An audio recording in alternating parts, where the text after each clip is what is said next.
बिस्मिल्लाहिर्रहमानिर्रहीम। Office politics ऐसी बुरी बीमारी है कि ये शरीफ आदमी को नौकरी छोड़ने पर मजबूर कर देती है। अगर आप भी अपने ऑफिस में ऑफिस पॉलिटिक्स के शिकार हैं तो मैं आपको कुछ गुर बता देता हूँ ताकि आप ऑफिस पॉलिटिक्स से बच सकें। नंबर एक है कि आप अपने काम पर ज़्यादा तवज्जो दें, अपने काम में क्वालिटी लेकर आएँ, अपने काम को इतनी परफेक्शन के साथ करने की कोशिश करें कि जो दूसरों पर आपको बर्तरी दे दे। जब आप अपने काम में ज़्यादा टाइम देंगे, अपने काम को ज़्यादा परफेक्शन के साथ करने की कोशिश करेंगे तो आपकी इन्वॉल्वमेंट उसमें ज़्यादा होगी, आपका टाइम ज़्यादा लगेगा। ज़ाहिर है क्वालिटी काम करने के लिए आपको कुछ एक्स्ट्रा काम करना पड़ेगा। तो जब भी आप क्वालिटी काम करेंगे तो आप गॉसिप से और फजूल किस्म की एक्टिविटी से बच जाएंगे, ऑफिस पॉलिटिक्स से बच जाएंगे। कम लोग होंगे आपकी टांग खींचने वाले, क्योंकि जब भी कोई आपकी टांग खींचने की कोशिश करेगा तो आपके सीनियर, आपका बॉस आपकी फेवर करेगा, क्योंकि उसको पता है कि आपका ज़्यादा टाइम काम में गुजरता है और आपका काम भी दूसरों से बेहतर है।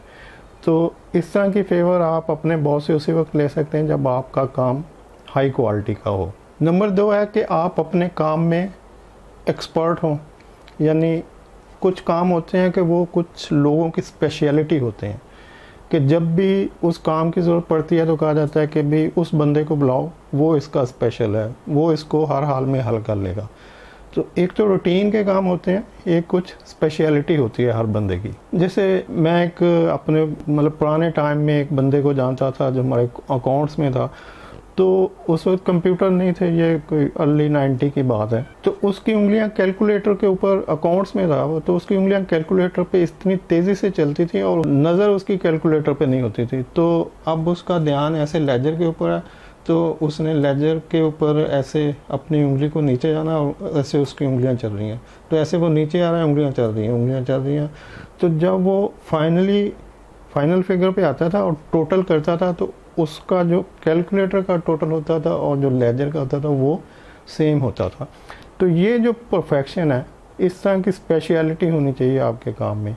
तो अब क्या होता था कि उसको जब भी कोई बड़ी कैलकुलेशंस होती थी, ज़्यादा कैलकुलेशन वाले काम होते थे, तो वो उस बंदे को डिप्यूट कर दिए जाते थे कि भाई आपने जो रूटीन का जो काम कर रहे हो उसके साथ इसको भी ज़रा शाम को करते जाना, इसकी सारी की कैलकुलेशन चेक कर लेना।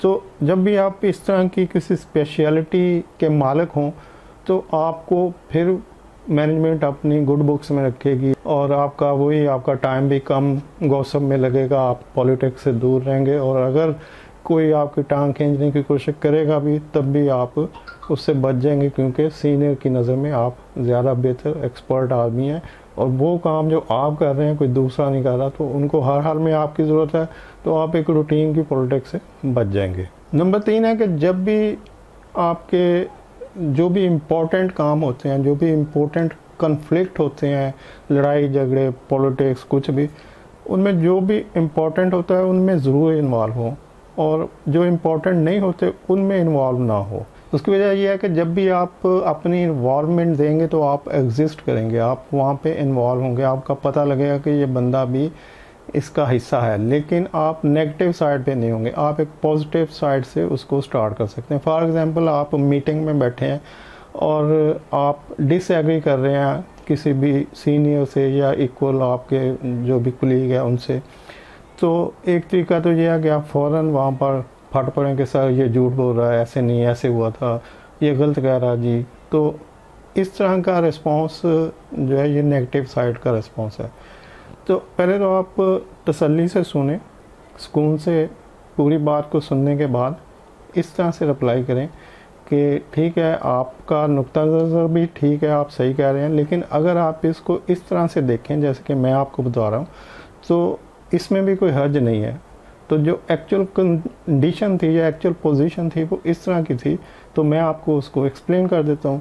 तो इस जगह पे आप एक पॉजिटिव बिहेव कर रहे हैं, आप नेगेटिव साइड से उस कन्फ्लिक्ट को हवा नहीं दे रहे, आप उसको ठंडा करने की कोशिश कर रहे हैं। तो जब भी कोई कन्फ्लिक्ट आपके सामने आए, किसी और का हो या आपका अपना हो, तो दोनों सूरतों में सुकून में रहें और उसको पोलाइटली इस तरह से उसको रिप्लाई करें कि आपकी साइड पॉजिटिव साइड नज़र आए। अब जितने भी कन्फ्लिक्ट होते हैं ये दो तरह के हो सकते हैं। नंबर 1 प्रोफेशनल कन्फ्लिक्ट हो सकते हैं और नंबर 2 पर्सनल कन्फ्लिक्ट हो सकते हैं। तो प्रोफेशनल कन्फ्लिक्ट में तो ज़रूर इन्वॉल्वमेंट दें, वहाँ पे अपना मशवरा भी दें, राय भी दें और पॉजिटिव साइड पे रहते हैं उसको फाइट भी करें। लेकिन जो पर्सनल टाइप के कन्फ्लिक्ट होते हैं उनसे अवॉइड करें। जो भी लोग ऑफिस पॉलिटिक्स में इन्वॉल्व होते हैं, जो भी लोग गॉसिप में इन्वॉल्व होते हैं, उनके लिए मैं एक किस्सा सुना देता हूँ कि मैं एक जॉब में था, तो एक अकाउंट्स मैनेजर थे, वो मेरे साथ बहुत ही फड्डा लगाए रखते थे हर वक्त और किसी ना किसी तरीके से मैनेजमेंट के आगे मेरी टांग खींचने में लगे रहते थे। तो अब होता ये था कि वो मेरी टांग खींचने की कोशिश करते थे, तो मैं उनको पोलाइटली कोई रिस्पॉन्स नहीं देता था और पोलाइट रहता था।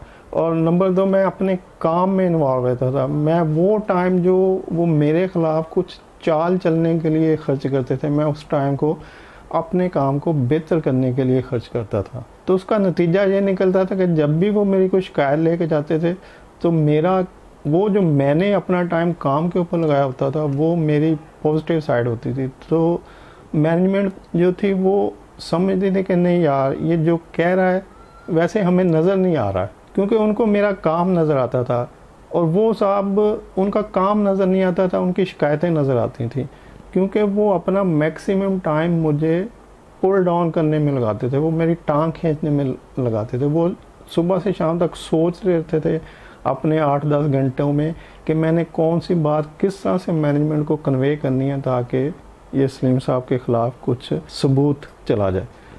जबकि मैं उस टाइम को बजाय उनके ख़िलाफ़ प्लान करने के, मैं उसमें अपने काम को और ज़्यादा करता था, कुछ और उसमें इनोवेशन देता था, कुछ और चीज़ें निकालता था। मसलन अगर मैं सोर्सिंग कर रहा हूँ तो मैं 2-4 बंदों की जगह 10-15 पार्टियाँ ढूंढ लेता था। मैं ज़्यादा टाइम नेट पे गुजारता था और इंक्वायरीज क्रिएट करता था। तो वो जो चीज़ें मैं ऐड कर रहा था अपने काम में वो मुझको पॉजिटिव साइड में तरक्की दे रही थी, जबकि उनकी रेपुटेशन नेगेटिव साइड में जा रही थी और वो मैनेजमेंट की नज़र में एक शिकायती टट्टू की तरह नज़र आ रहे थे।